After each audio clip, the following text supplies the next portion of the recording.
Welcome back to Scandinavian Cookbook. I'm Sylvia, and today I'm making Norwegian Kanelsnurrer, or twisted cinnamon buns, filled with applesauce.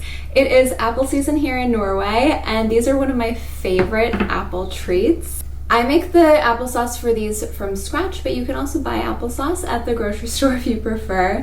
And then I also put apple juice in the dough for extra apple flavor.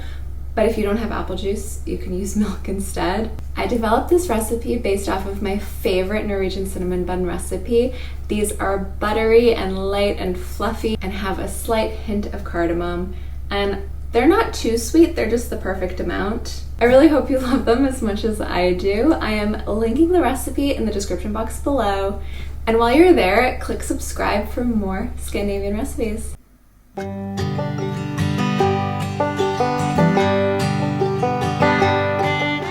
I was inspired to make these applesauce cinnamon buns when my friend Josephine brought over a big sack of apples that she had received from home. Most of my friends here in Bergen are from the Sognefjord area, which is an area of the Western Fjords that has a lot of small farms. So they're always receiving random produce, firewood. There was one weekend my friend Ida said we should all make tacos because she had just received a lot of ground meat.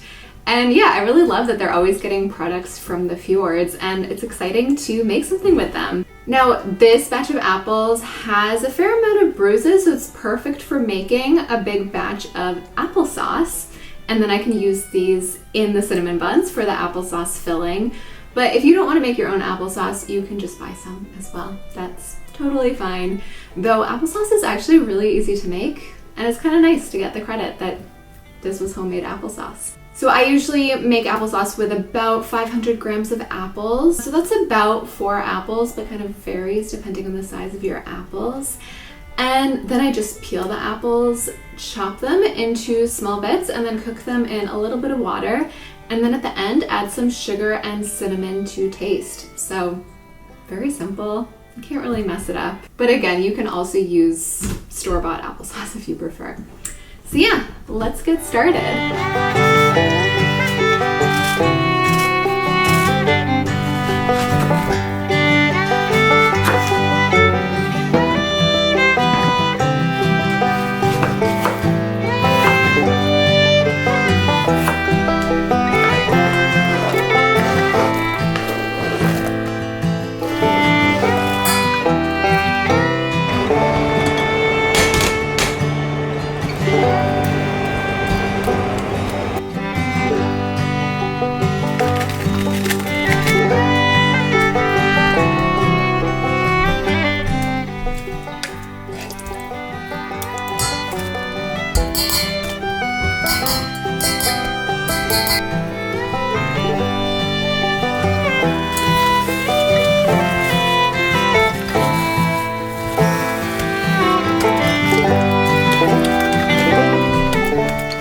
Now that the applesauce is cooling down a bit, I am going to get started on the Kanelsnurrer dough. Now, often with sweet buns, we make the dough and start kneading before adding the butter, but Kanelsnurrer dough is meant to be a bit denser, and it does have quite a high butter content, so I actually melt the butter in the very beginning.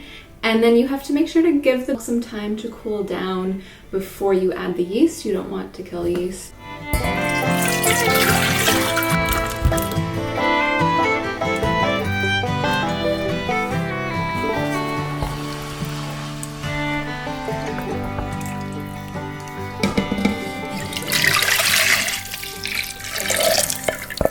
Scandinavian baked goods often use cardamom, and this recipe includes cardamom in the dough as well.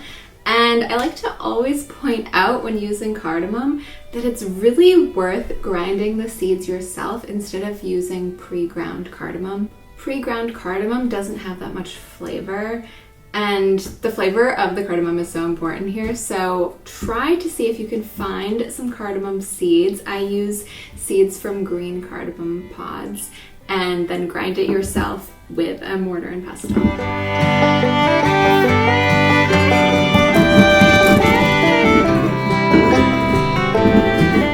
And then we're just gonna add the cardamom to the butter mixture, which is almost cool enough now to add the yeast. Again, you don't want to add the yeast when the mixture is still hot. Wait until it's fully cooled to room temperature so you don't kill the yeast.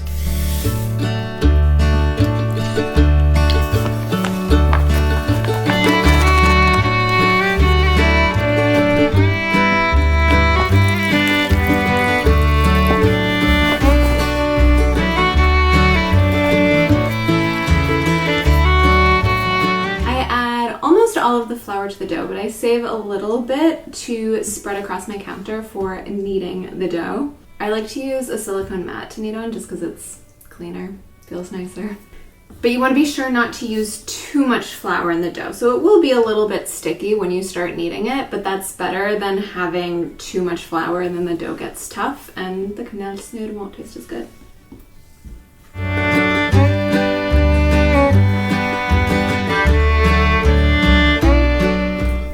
And then you'll knead this dough for about 10 minutes until it's nice and elastic. I always just knead the dough by hand. I don't use a mixer. You can if you want, but I really don't think it's necessary. It's not that difficult to knead. And yeah, I usually just put on some music and enjoy myself.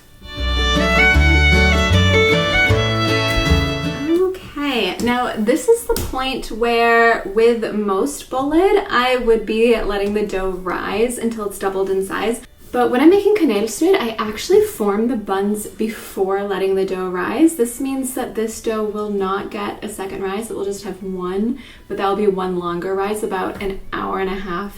And this also means that you want to form the buns into quite small buns because they're gonna double in size. So first I'm gonna roll out the dough with a rolling pin, and then I'm gonna spread the filling across the dough.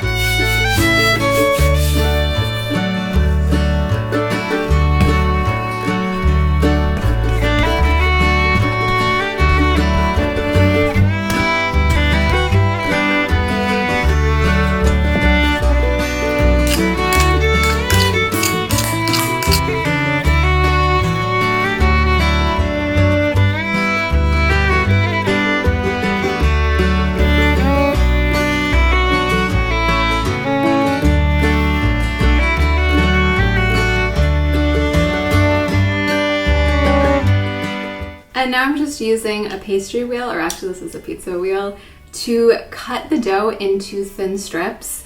And it can get a little bit messy, so just be a bit careful. I like to hold the dough down with 2 fingers on either side of the wheel just to make sure that it sticks on the counter. But it also doesn't have to be perfect. You're going to be twisting the dough anyway, so just do your best.